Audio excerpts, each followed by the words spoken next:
คนดูแลบ่เอาเลยอยากเอายังเอาคือกันบ่มีใครเอาเลยมีที่ภาคใจ FC ขออยู่น้ำเจ้าเด้อเมื่อวานนี้ก็มีแต่ทีมงานละไปให้ใจแท้ๆ1 ล้านกีบ จากหนุ่มประเทศอเมริกาสี่หลายๆคนถามว่าเจ้านี่เลือกหลายย้อนว่าบ่มีใครเอาบ่ได้เลือกบ่ได้เลือกบ่เจ้าสิเลือกครูบาวังกองหรือว่าเจ้าสิเลือก FC ว่าถ้าบ่ได้มากก็เลือกว่าถ้าพอได้มากก็คือเลือกเบิดเนาะว่าจะเป็นเบาลาวเบาไทยเอาได้เบิดบ่มีแผนบ่สาวไป FC ถามเจ้าบ่มีแผนบ่บ่มีอยากมาเยี่ยมมายามบ้านเฮานี่ให้มาได้บ่เฮือนศาลบ้านซองเฮามาได้เนาะแต่ไอ้เพิ่นนี่บ่ภาษาอเมริกาเด้บ่ฮู้บ่เพิ่นว่าภาษาอเมริกาบอกว่ากินข้าวไปว่าจังได๋จะดอย แปลเด้อทุกคนแม่นบ่พี่น้องภาษาอเมริกาภาษาลาวก็กินข้าวภาษาประเทศอเมริกาน้องเซาไปแปลว่าจะดอยเด้อ บ่แม่นเจ้าตัวบ่น้องเว้ยบ่ได้ตัวบ่เจ้าบ่ฮู้หนังสือหรอบ่เจ้าฮู้บ่ฮู้เลยคันผู้บ่าวทาง5ก็มีแต่ทักเสียงเนาะทักเสียงคันเขาเขียนว่า I love you จักนี่ได้ I love you เนาะ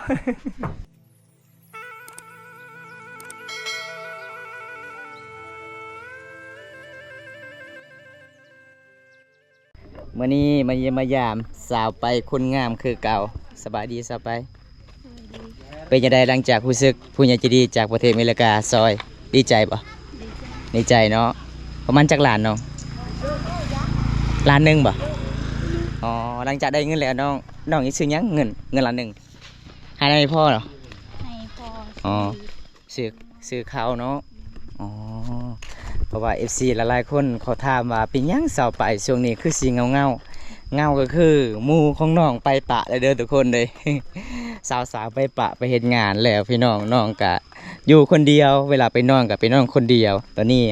บอมตากะสิพาน้องไปซื้อเป๊ปซี่ก่อนทุกคนนะคะมันร้อนหลายเนาะบ้านเจ้าเนาะ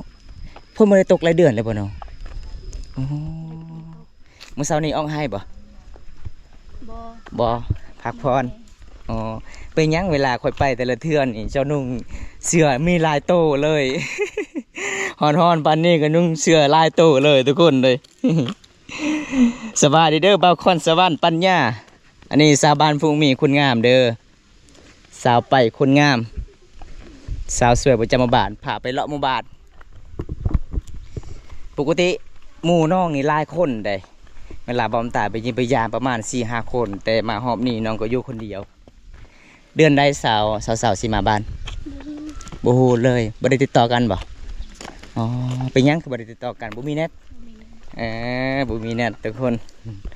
น้องบ่คือบ่พันเลยว่ามีผู้ใหญ่ใจดีจากประเทศอเมริกาซอยน้องบ่ฮู้เลยบ่อ๋อเฮาไปซื้อทางใดน้องทางใดมีหันทางนี้บ่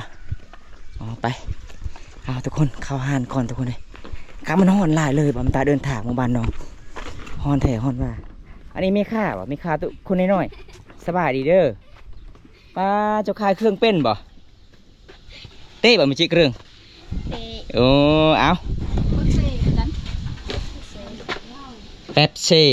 ก็คือเป๊ปซี่เด้อทุกคนเลย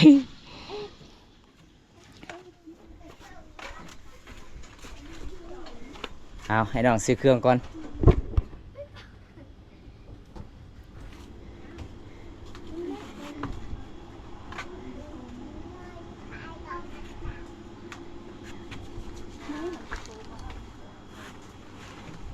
เจ้าโทษไปเย็นเหล็กก็เย็นประมาณจักมือนี่จัก50,000ก็คือ50,000กีบทุกคนได้ประมาณ3นี้แหละพี่น้องเลยมองตากับบุมีเงินคือกันแต่เห็นน้องนั่งอยู่ตารางเฮือนก็เลยสงสารน้องอากาศมันร้อนก็เลยซื้อให้น้องเป๊ปซี่กินทุกคนเลยปกติก็ออกให้เนาะเจ้าเนาะถ้าเวลาออกให้ก็ต้องนุ่งเสื้อแบบนี้ตลอดเลยบ่อ๋อประมาณจักสัน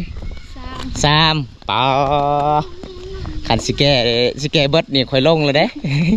คือจะอาบน้ำตอนนั้นป้างานแบบธรรมศาสตร์ภาษาลาวทุกคนตอนนั้นน้องพาผมตาไปอาบน้ำห้วยสปริงตัวนี้มีบ่อน้ำบ่มีแล้วอ๋อฝนไม่ได้ตกเนาะหมู่บ้านข่อยฝนตกเลย แห้งขนาดเลยมื้อบ่ายมื้อซื่นนี่ถ้าฝนบ่ได้ตกแสดงว่าเฮาก็บ่ได้ซักเข้าให้แล้วเนาะซักบ่ได้เลยทุกคนเลยฝนบ่ตกก็เครื่องซักบ่ได้ตอนนี้เฮาก็สิเข้าเฮือนน้องก่อน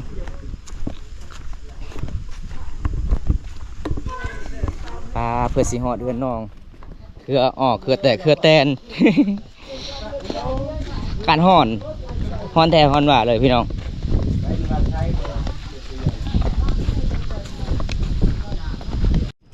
น้ำมันยังเพิ่น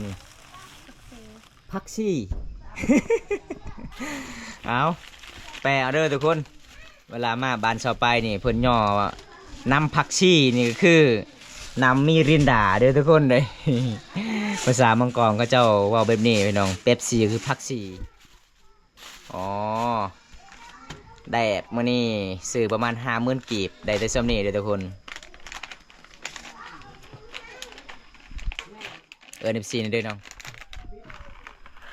ไม้ซีมากินขนมนำกัน นี่อันนี้มันเป็นขนมในจุเกะมียังนี่นะ ในตะเวน ในตะเวนแก่นตะเวนบางคนบ่เข้าใจจักมันยังแก่นตะเวนนะทุกคนเปิดแล้วแม่เป๊ปซี่นี่เป๊ปซี่เจ้าค่อยว่าบ่แม่นเป๊ปซี่อันนี้มิรินดา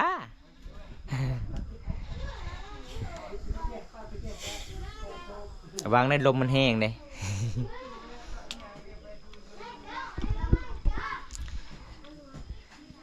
แกเมื่อยเนาะมันฮ้อนเนาะขนาดน้องบ่ได้ไปเฮ็ดงานเลยทุกคนกระแปงบ่ได้ทางานแบบธรรมศาสตร์เลยอันนี้เป็นสาวโสดอีกคนหนึ่งอายุ16หรือ17เจ้า16เนาะให้มาไปกายใน15 ปีโอ้2027ก็คือ17 2026คือ16เลยทุกคนน้องเกิดปี2000ยังก็ลืมแล้ว ปี2010บ่จะเกิดบ่2010เนาะโอ้น้องเกิดคือปี2010ตอนบอมตาเฮียนมัธยมปลายแล้วทุกคนเฮียนให้ FC นี่ใส่กล้องนี่ เฮียนให้ FC ในปักซีเจ้านี่อ้าว ใส่ให้จ้ะ เป็นมากินปักซีน้ำกันเด้อการห่อนเลยทุกคนเลยสงสารน้องอยู่ตารางเฮือนเห็นน้องอยู่คนเดียวสีเงากินหอดสาวๆไปเฮ็ดงานอยู่นครหลวงเวียงจันทน์น้องอยากไปเฮ็ดงานคือกันแต่บ่มีเงินเพิ่นว่าบ่มีเงินสิจ้างรถอันนี้มีเลยเด้เงินนะสิไปบ่หรือว่าบ่ไป บ่มีข้าว บ่มีข้าวอีกเงินที่ไอ้ฮักจากประเทศอเมริกาให้น้องซื้อข้าวอ๋อน้องซื้อข้าวหลังจากได้ข้าวกินเฮามีทุนก็คือมีเงินจ้างรถก็สิไปเฮ็ดงานต่อเนาะอ๋อทุกคนเลยน้องก็อยากไปเฮ็ดงานคือกันหาเงินหาคำเลี้ยงอีพ่ออีแม่อยู่16 ปีเป็นคนสู้ชีวิตหาเงินหาคำก็คือเห็นหมู่คู่อยากได้หยังก็คืออยากได้คือกันแหละทุกคนโทรศัพท์น้องก็คือโทรศัพท์เก่าๆตลอดเลยเวลาบ่ฮ้อนคือลิ้นได้เวลาฮ้อนนี่ลิ้นบ่ได้เลยเนาะสัมผัสยากหน้าจอมันแตกหัวใช้สากมันกระพังอีกทุกคนคันคนอื่นนี่เขาทุบทิมแล้วแต่น้องคนนี้เพิ่นก็คอยเล่นคอยมาในนั้นล่ะพี่น้องบางคนสัญหากับน้องบ่ได้ตอบบ่แม่นว่าน้องที่คุยทุกคนโทรศัพท์น้องมีปัญหาโทรศัพท์ก็คือใช้งานบ่ปกติมือซองว่าจะซื้อโทรศัพท์เจ้านะ แม่ อ๋อซื้อได้ประมาณจักล้านมือซอง ลานซ่า ล้าน3เนาะมือซองคันมือหนึงเท่าไหร่น้องมือหนึงโอ้โหคือกันบ่อ๋อคันมือหนึงราคาแพงเนาะประมาณ 3-4 ล้านได้ ใส่น้องเจ้านะแบ่งให้เขาเนี่ยกินเป๊ปซี่กินเพียงเดียวเจ้าจังหน่อยตุยได้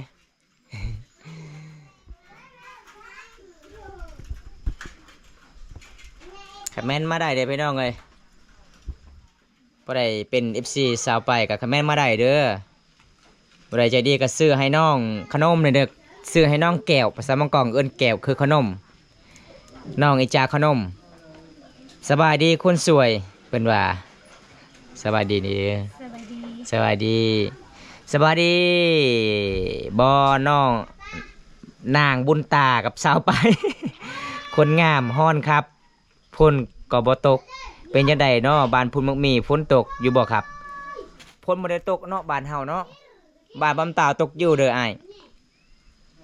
บ้านน้องบ่ได้ตกเลยคันฝนตกก็คือน้องก็บ่ได้อยู่เฮือนมีแต่ออกไร่ออกสวนซักข้าวให้ดำรงชีวิตปลูกข้าวอ้าวต่อไปก็คือมื้อนี้อ้ายก็มาเยี่ยมมายามเจ้าบ่มีหยังมีที่พากใจ FC ขออยู่นํเจ้าเด้อเมื่อวานนี้ก็มีแต่ทีมงานละไปให้ใจแท้ๆ1 ล้านกีบ จากหนุ่มประเทศอเมริกาหลังจากน้องได้เงิน1 ล้านก็คือน้องซื้อข้าวเนาะต่อไปน้องยังได้หยัง อยากได้เขาอีกยังได้ข้าวอีกบ่อ๋อยังได้แต่ข้าว ได้สังสี ช่างอาซีเนี่ยอ๋อหลังจากได้ข้าวกับช่างอาซีก็คือคนดูแลบ่เอาเลย อยากเอา ยังเอาคือกันบ่บ่มีใครเอาเลยอ๋อเป็นหยังคือบ้านเฮานี่หลายๆคนชาวโสดนี่อายไปทางตะเวนออกบ้านทางนั้นสาวเบียงสาวเลือกเขาเจ้าเอาผัวเลยเนาะอ๋อก็คือเจ้านี่ FC หลายๆคนถามว่าเจ้านี่เลือกหลายย้อนว่าบ่มีใครเอา บ่ได้เลือก บ่ได้เลือกบ่เจ้าสิเลือกครูบาวังกองหรือว่าเจ้าสิเลือก FC ถ้าผู้ใดมากก็เลือกว่า เออถ้าผู้ใดมักก็คือเลือกเบิดเนาะอ๋อว่าจะเป็นเบาลาวเบาไทยเอาได้เบิดบ่มีแผนบ่สาวไป FC ถามเจ้าบ่มีแผนบ่ บ่มี บ่มีเด้อทุกคนเลยผู้ใดอยากจองก็จองไว้เด้อใกล้สิฮอดแล้วดูไทยหน้าซักข้าวให้ตอนนี้อีพลอยแม่เพิ่นต้องการลูกเคยมาซอยเวียกเด้อ หลังจากเฮ็ดเวียกสำเร็จก็คือถ้าได้เงินต่อไปอยากไปเฮ็ดงานเนาะอ๋อหลังจากไปเฮ็ดงานฮอดเวียกงานเฮือนซานบ้านซองเฮาก็กลับคืนคือเก่าอ๋อช่วงนี้ก็คือบ้านเฮาก็ใกล้สิฮอดซักข้าวให้แล้วเด้อทุกคนสาวป้ายนี่ก็นำบ่ได้ทากระแป้งทุกคนใส่เลย กินแล้วไหมขนมนะคันเจ้าบุกินเนี่ยคอยสิส่งคืนเจ้าของแน่นอนเลย บ่กล้ากินบ่ อยากกิน อ้าวกินแล้วไหมเจ้าบุกินแล้วคอยบุกินคือกันนะคอยมาเฮือนเจ้าพัดลมนะครับมีบ่ฮอนหลายพัดลมบ่มีบ่มีเด้อบ่มีเนาะ บ่มี บ่มีเด้ออ้ายเอ้ยเฮือนน้องบ่มีพัดลมเด้อหน้าจอโทรทัศน์ตัวนั้นทีวีตัวนั้นก็มีอยู่แต่น้องชายเพิ่นขึ้นลิ้นอยู่ในหน้าจอหน้าจอตกแตกเลยเนาะความตาจนตกใจสมมติว่ามีผู้หญิงใจะดีอยากซื้อให้น้องพัดลมสิเอาบ่เอาพัดลมน้อยหรือว่าพัดลมใหญ่ น้อยก็เอาใหญ่ก็เอา อ๋อแล้วแต่เขาเจ้าซื้อให้เนาะอยากได้สีหยังฮะ สม ซื้อส้มสีส้มโอ้เอาเรื่องสีน่ะต้องเลือกใดถ้าเรื่องใหญ่น้อยนี่เพิ่นว่ารุ่นใดก็เอาใดเด้อทุกคนน้องบ่มีพัดลมเพื่อนน้องแต่ผู้สาวคืนนี้ส่วนหลายเขาเจ้าก็บ่ได้ทึกแอร์เวลาเขาเจ้าอยู่บ้านนี่เขาเจ้านุ่งเสื้อลายๆอบผิวทุกคนบ่มีกระแปรงทาผิวเด้มีแต่เขาเจ้านุ่งเสื้อลายๆแบบนี้ล่ะพี่น้องหลังจากบอมตากะมาเล่นแม่แอนเบิ่งสองคนเฮากินจนหมดตุกหนึ่งทุกคนบอมตาจนสิเมาเด้ทุกคนเลย วันนี้ทั้งแดดทั้งเมามีเรื่องด่าทุกคนเลยเพราะว่าบอมตากะสิไปทำข่าวๆเรื่องราวที่ผู้ใหญ่ใจดีซอยน้องเมื่อวานนี้ทีมงานบอมตาไปสะพานบุญให้ทุกคนมอบให้น้องประมาณ1 ล้านกีบดีใจสุดๆเนาะดีใจสุดๆก็คือน้องเคยเซตเล่นกับอายเพิ่นบ่เคยเลยบ่ฮู้จักเลยเนาะ บ่ฮู้ ภาษาก็บ่ฮู้บ่ บ่ฮู้ โอ้สมมุติว่าอายเพิ่นอยากมาเยี่ยมมายามบ้านเฮานี่ให้มาได้บ่เฮือนสารบ้านซองเฮา มาได้ มาได้เนาะแต่อายเพิ่นนี่บ่ภาษาอเมริกาเด้ บ่ บ่ฮู้บ่สมมุติว่าภาษาอเมริกาบอกว่ากินข้าวไปว่าจังได๋ จะดอย จะโดย แปลเอาเด้อทุกคนแม่นบ่พี่น้องภาษาอเมริกาภาษาลาวก็กินข้าวภาษาประเทศอเมริกาน้องเซาไปแปลว่าจะโดยเด้อ จะโดยคือภาษามังกรเลยทุกคนเลยคันทาพ่อใหญ่จะดีอยากมากับมาได้เนาะยินดีตอนรับเสมอทุกคนน้องบอกคิดคุย ว่าแม่นเจ้าตัวบ่น้องเวลาไอายเพิ่นมานี่จะว่าโอ้ยย่านเด้คนในอเมริกามาในบ้านเฮานี่คือไงแท้ บริตัว บ่ได้ตัวบ่มาได้เนาะใครมาบ้านเฮานี่ตำแจ่วเผ็ดๆให้กินโลด เขาเจ้าบ่เคยกินของเผ็ดๆเด้มีในเฮาคนลาวกินเผ็ดๆกินแบบกินอิหยังก็ได้กินแบบง่ายอยู่ง่ายเด้อทุกคนน้องก็ดีใจสุดๆเลยน้องว่า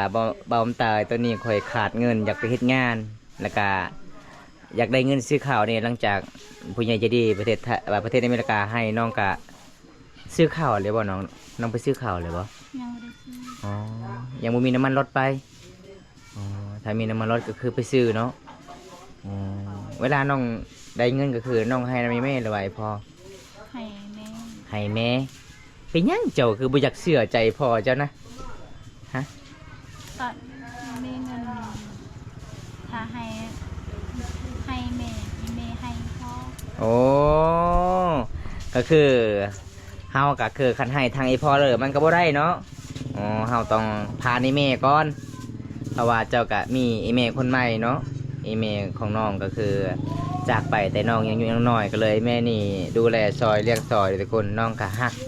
คือไอ้แม่คือกันไอ้แม่เพิ่นก็คือฮักคือลูกสาวคือกันทุกคนเลยน้องก็เลยได้เงินในคำมอบทางไอ้แม่ก็คือมอบทางไอ้พ่อตอนแบบนี้นะพี่น้องสาวเขตชนบทบ้านเฮานี่ทุกคนใจดีหลายเลยพี่น้องแสดงว่าอยู่เพื่อนเจ้านี่สมมติว่าต่อไปเวลาเจ้าได้ไปเฮ็ดงานแล้วมีเงินมีคำเจ้าก็บ่ได้เฮ็ดบ่เฮือนครัวต้องเฮ็ดแบบนี้ตลอดเลยหรือว่าสิเฮ็ด ถ้ามี ถ้ามีเฮ็ดเนาะอืมเวลาเขาไปเฮือนเจ้านี่อึดอัดหลายเลยน้องนี่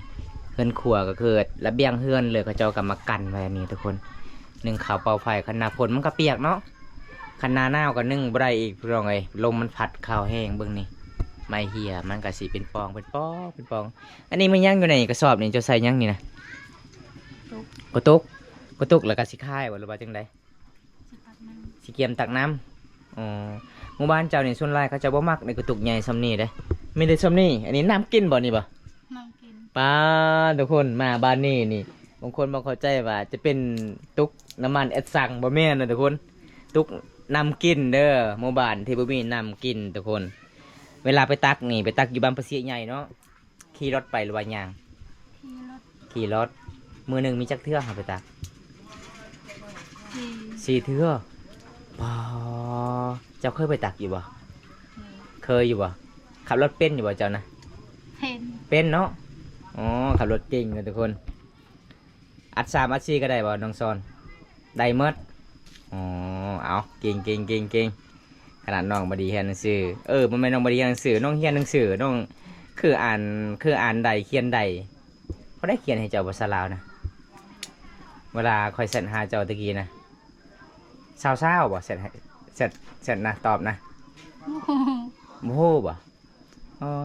เจ้าโมโหหนังสือหรือว่าเจ้าฮู้โมโหเลยคันผมว่าทางห้าก็มีแต่ทักเสียงเนาะ ตักเสียง คันเขาเขียนว่า I love you จักใน I love you เนาะ ในบ่ฮู้จักภาษาลาวทุกคนน้องกะแต่น้อยๆบ่ได้เรียนหนังสือเลยดำรงชีวิตเฮ็ดเวียกเฮ็ดงาน เพราะว่าเพื่อนเจ้เป็นเอื้อยเนาะอ๋อเป็นเอื้อยทุกคนหลังจากนั้นก็คือน้องมีน้องชายก็จักคนน้องชายเจ้า 3 คนเนาะยังน้อย ยังน้อย แสดงว่าเฮ็ดเวียกเฮ็ดงานคือเจ้ากับอีเม่พ่ออ๋อเฮ็ดเวียกคือ3 คนเนาะอ๋อทุกคนวันนี้บอมตากะสิปิดไว้สำนี้ก่อนทุกคนบอมตากะไปเยี่ยมไปยามน้องแล้วก็ไปถามข่าวๆ FC หลายๆคนถามว่าเวลาค่อยอยากไปเยี่ยมไปยามอยู่เฮือนเซาไปนี่เซาไปให้มาบ่ก็คือยินดีต้อนรับเสมอเนาะมาได้เด้อทุกคนมาเยี่ยมมายามได้ก็คือน้องเว้าล่ะพี่น้องเอ้ยภาษาอังกฤษว่ากินข้าวจ้าโดยเอ้า จะโดยแปลภาษามังกรเลยบอมตากับบูกันภาษาอังกฤษภาษาต่างประเทศทุกคนถ้าพอได้รับชมคลิปนี้แล้วก็ฝากกดไลค์กดแชร์กดติดตามฝากเป็นกำลังใจบอมตาเฮ็ดคลิปต่อไปเด้อพี่น้องโอกาสหน้ามีเวลาว่างอายกะมาเยี่ยมมายามกันใหม่เด้อน้องเด้อบ๊ายบาย FC เด้อน้องบ๊ายบายไปกันเด้อ